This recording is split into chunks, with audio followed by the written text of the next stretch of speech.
Those guys who do product photography are really brilliant people.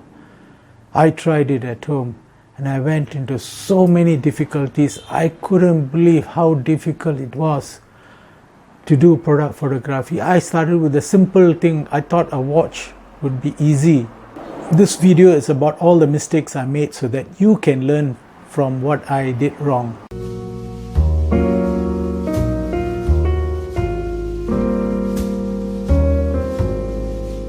My camera was the Sony Alpha 5100 and I was doing the video in my dining room, and you will see how I did it and the mistakes I made.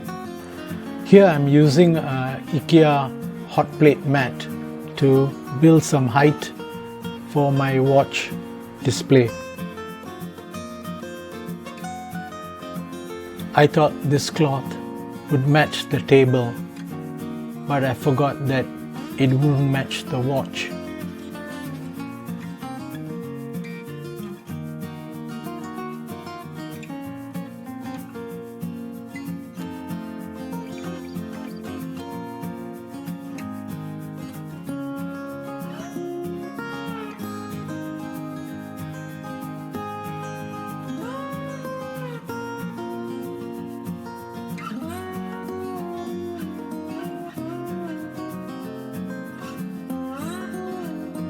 The camera strap was getting in the way.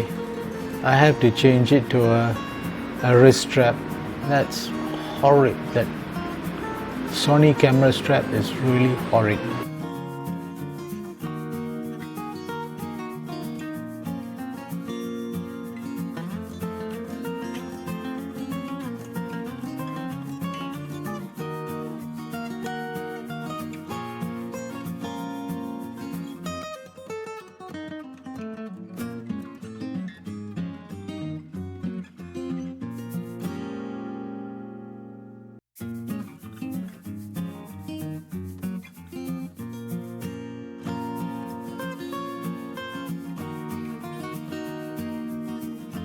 Must have made a video of the watch about 7-8 times because my hands were very shaky. You can see the camera is shaking a little bit.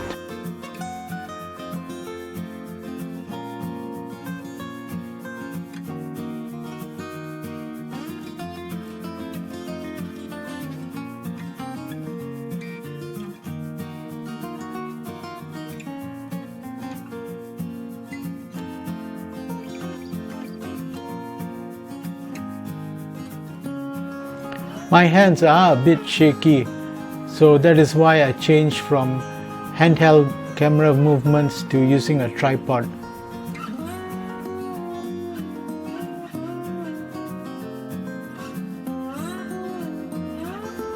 I use the turntable ring from my microwave oven so that I can turn the watch manually.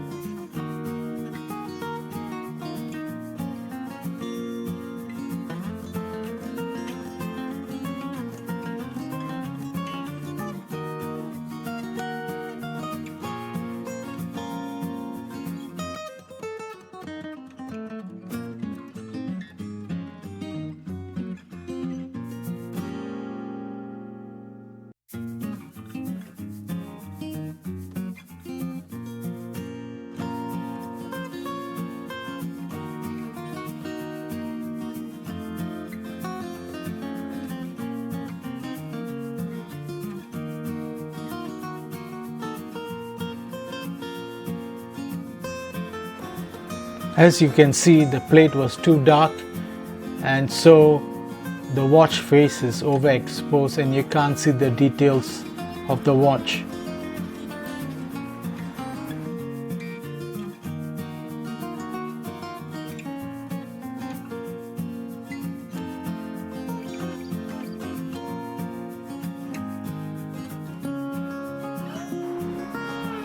The watch wouldn't sit properly on the plate, so I had to use a cloth to hold up the watch.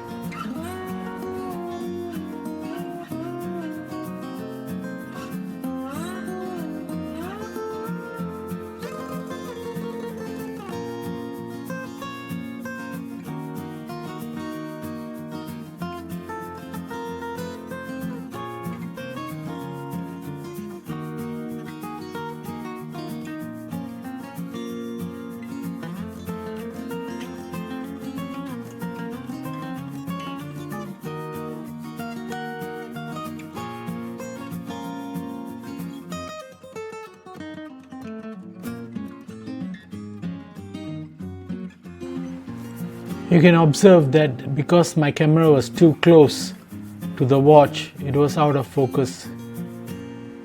I actually should have used a macro lens.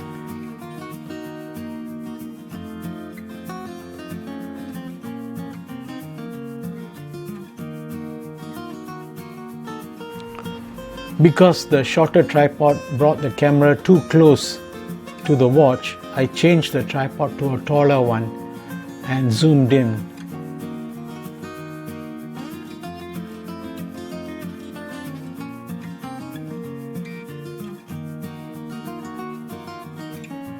And you can see the plate is shaking a lot because the microwave ring can actually move around on the table. So it was not locked into a certain position on the table for it to rotate.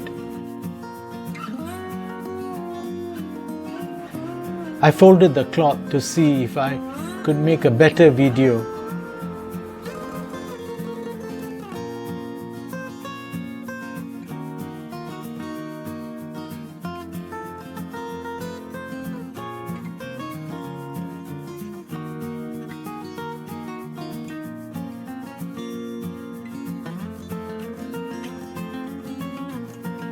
I must have made about 4 or 5 videos of rotating the plate, the watch on it.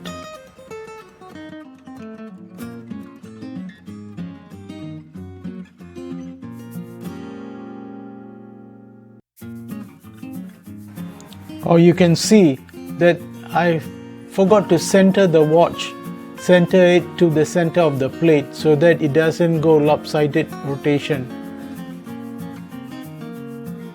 It's even more obvious now that I either needed a motorized Lazy Susan or a turntable. And worse still was I was shifting the turntable up, down, left, right while I was rotating it. The table lamp had shone a very harsh light, so I used a plastic bag to act like a diffuser, but it wasn't strong enough.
You would have noticed several points. One was I didn't set the camera in manual focusing, so it kept focusing when the plate was rotating. The second was my watch face was white and the background was very dark, so the watch face was overexposed. Thirdly, my hands are shaky, they are not stable. So when I was moving the camera, you can see the camera was shaking. I had to actually put it back onto a tripod and from there photograph the watch. Okay, the fourth trick was, which I learned from somebody else on YouTube. I will put his name down in my description once I can remember who it was. And that was to use the rotating ring in the microwave oven to rotate my watch because I didn't have a motorized turntable.